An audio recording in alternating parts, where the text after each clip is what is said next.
घर के 5 किलोमीटर के रेडियस के अंदर एक एटीएम या तो ब्रांच आपको एसबीआई बैंक की जरूर देखने को मिलेगी। और मैं यहाँ पर लगभग सभी के घर के रेडियस की बात कर रहा हूँ, मेरे खुद के नहीं। इसकी यही प्रेजेंस बनाती है इसको सबसे ज्यादा भरोसेमंद बैंक।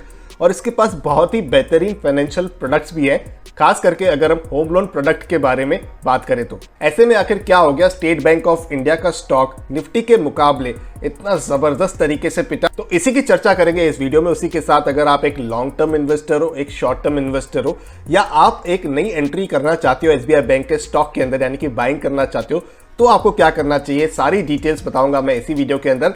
आइए मिलकर सीखते हैं। शेयर बाजार के हर निवेशक ने लगभग एक बात तो जरूर सुनी होगी कि आने वाले जो इवेंट्स होते हैं मार्केट उन्हें पहले ही समझ लेता है और किसी भी कंपनी के शेयर के अंदर उसके प्राइस के द्वारा उस चीज को फैक्टर भी कर देता है। और एसबीआई बैंक का शेयर एक क्लासिक एग्जांपल है अगर इस कहावत की हम बात करें तो, जहां पर निफ्टी ने दिए हैं 11.22% के नेगेटिव रिटर्न्स, वाईटीडी रिटर्न्स को मैं यहां पर रेफर कर रहा हूं।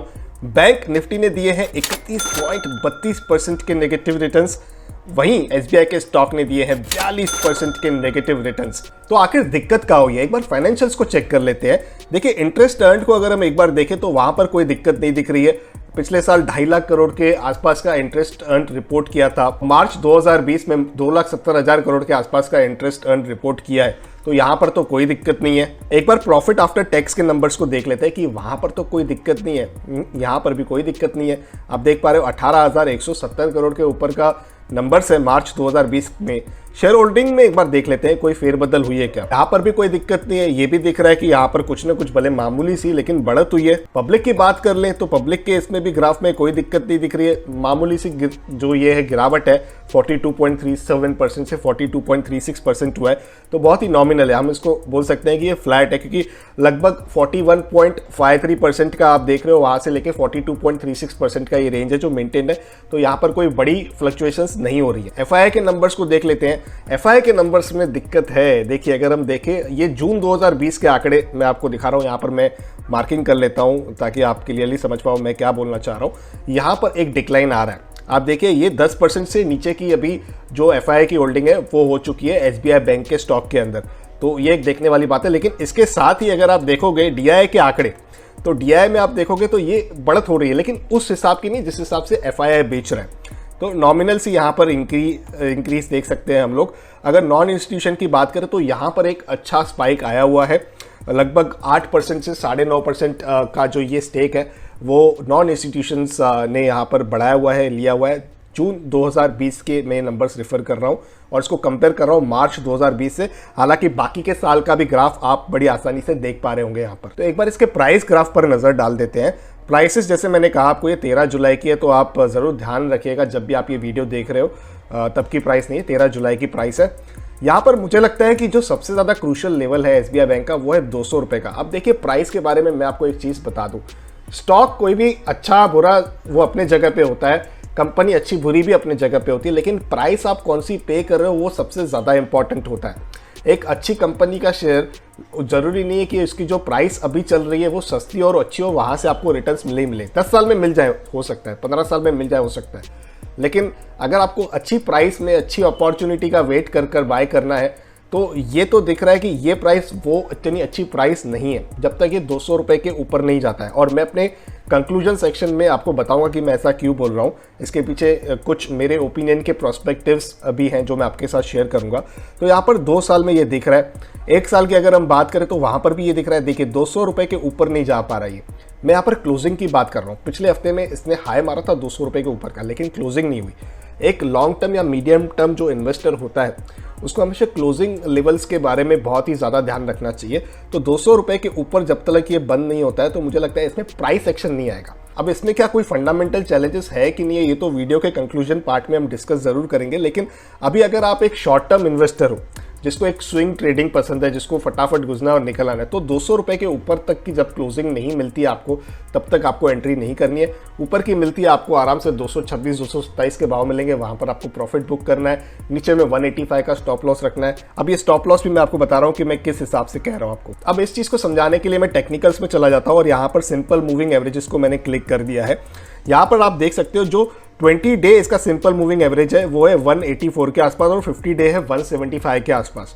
लेकिन अगर आप ऊपरी लेवलों को देखोगे तो 100 दिन का जो इसका सिंपल मूविंग एवरेजेस है वो है 205 रुपए के आसपास। इसीलिए मैं आपसे कह रहा हूँ कि 200 के ऊपर की जब आपको क्लोजिंग बेसिस पर प्राइस मिले तभी आप एंट्री कीजिए। अगर आप एक नए निवेशक हो या तो आप एक स्विंग ट्रेडिंग पर्सपेक्टिव से स्टॉक के अंदर काम करना चाहते हो तो short term trader, medium term trader जो है यहाँ पर एंट्री बिल्कुल नहीं कीजिए। फिर भी अगर आप कर रहे हो, आपका पैसा, आपको डेयरिंग लेनी है तो आपको 185 का मेरे ख्याल से स्टॉप लॉस रखना चाहिए। और अगर आपको इसके स्विंग का फायदा उठाना है, एक प्राइस एक्शन का फायदा उठाना है तो 200 के ऊपर की जब क्लोजिंग होती है तब आप एंट्री कर लीजिए। 223, 225, 228 जैसा भी आपका उस टाइम पे कैपेसिटी है, आपके जो प्रॉफिट एक्सपेक्टेशन है या उस टाइम की जो मूवमेंट है उसको नज़र रखकर ही आप इसमें कामकाज कर सकते हो, एक अच्छा बेनिफिट उठा सकते हो। लेकिन स्टॉप लॉस के बिना आप काम नहीं कीजिएगा। अगर आप एक शॉर्ट टर्म ऑब्जेक्टिव रखते हो तो देखिए, अगर आपका ऑब्जेक्टिव 2-3 महीने का है तो आप ये बात याद रखिए कि ऐसा नहीं हो कि उसके बाद स्टॉक नीचे आ गया, 165 हो गया, 160 हो गया, आप बोलोगे मनानी दिपिन ने कहा था कि 222, 225 जाएगा। ऐसा नहीं, आपको स्टॉप लॉस रखना है क्योंकि आपका हॉरिजॉन 3 महीने का। आप 10 साल के अगर निवेशक हो तो आप रुक सकते हो, कोई दिक्कत नहीं है उसमें, लेकिन उसमें आपको कुछ फंडामेंटल्स पॉइंट्स पर नजर डालनी होगी। और ये फंडामेंटल्स जो रीजंस है ये मेरे अपने ओपिनियन है। 4 पॉइंट्स मैंने ढूंढी है फंडामेंटल इन्वेस्टर्स के लिए। देखिए, पहली प्रॉब्लम जो मुझे लग रही है यहाँ पर वो है कि एनपीएस बैंक के बढ़ सकते हैं। लॉकडाउन बहुत ही ज़्यादा बढ़ा तो लोगों के पास पैसे कहाँ पर होंगे लोन भरने के लिए, ईएमआई भरने के लिए, तो इसीलिए ये जो चिंता है वो इस बैंक के स्टॉक के लिए हमेशा रहेगी। दूसरी जो चीज़ है वो ऑफकोर्स प्राइस की है। जैसे कि मैंने आपको बताया, साइकोलॉजिकल लेवल्स जो है वो 200 रुपये के हैं तो वो टूट नहीं पा रहे हैं। इस बैंक के स्टॉक ने कभी भी उसको ब्रीच नहीं किया क्लोजिंग बेसिस की अगर मैं बात करूँ तो यहाँ पर भी एक कंसर्न है कि कहीं ना कहीं ये दिखा रहा है कि स्टॉक के अंदर अभी भी शायद कुछ और वीकनेस बढ़नी हुई है जब तक ये प्राइस को ब्रेकआउट नहीं देता है, जब तक इसके ऊपर का क्लोजिंग आपको नहीं देता है। तो तीसरा पॉइंट जो मुझे लगता है कि इसके बिजनेस को इम्पैक्ट आना अभी और बाकी है, क्योंकि लोगों की जो परचेसिंग पावर है वो कम हो चुकी है। नए 2 व्हीलर, नए 4 व्हीलर इतने ज़्यादा नहीं बिक रहे हैं। और पहले लोग रियल एस्टेट के अंदर भी एक बहुत ही ज़्यादा असेट एक्सपोजर रखते थे, अभी उन्होंने वो भी कहीं ना कहीं कम किया है। और वहाँ पर भी मुझे लगता है कि जो नए होम लोन वगैरह है वो वहाँ पर थोड़ी कितनी इस बैंक को मार पड़ेगी उस बिजनेस के अंदर भी, क्योंकि वो लोगों की अभी एरिया ऑफ इंटरेस्ट से काफ़ी दूर जाता जा रहा है। देखिए, बैंकिंग बिजनेस बहुत अच्छा है, लेकिन बैंकिंग बिजनेस के लिए 2020 के अंदर सबसे बड़ा चैलेंज है ग्रोथ का। तो यहाँ पर मुझे लगता है ग्रोथ के कंसर्न्स की वजह से एसबीआई बैंक के बिजनेस को, उसी के चलते उसके शेयर प्राइस पे भी इम्पैक्ट ज़रूर आने वाले टाइम पे देखने को मिलेगा।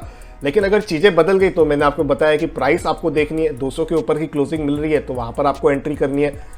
स्टॉप लॉस रखना है जरूर 185 के आसपास का, जो लेवल्स मैंने आपको बताए थे। यहाँ पर एक इंपॉर्टेंट चीज मैं आपको दिखाना चाहूंगा, वो है डिलीवरीज को लेके। आप डे वाइज डिलीवरीज देख पा रहे हो अपने स्क्रीन पर। ये जो वेबसाइट मैं यूज कर रहा हूँ इसका नाम है स्टॉक एज। यहाँ पर बहुत ज्यादा इन्फॉर्मेशन आपको कंसोलिडेटेड वे में, यानी कि एक ही जगह पर मिल जाती है। आपको ज्यादा यहाँ वहाँ जाने की जरूरत नहीं पड़ती है। हमारे सारे व्यूअर्स के लिए 1 महीने का एक फ्री मेंबरशिप कूपन है जो आपको डिस्क्रिप्शन में मिल जाएगा। आप वो डालकर इसकी सारी जो सर्विसेज है वो 1 महीने के लिए फ्री में प्रीमियम सर्विसेज ले सकते हो। तो उम्मीद करता हूँ वीडियो में बताई गई जानकारी आपको पसंद आई होगी। अगर अच्छी लगी तो लाइक कर मुझे सिग्नल जरूर दीजिए। आपको लगता है इन्फॉर्मेशन आगे शेयर करनी चाहिए तो बिल्कुल रुकिए मत, आगे बढ़ाइए।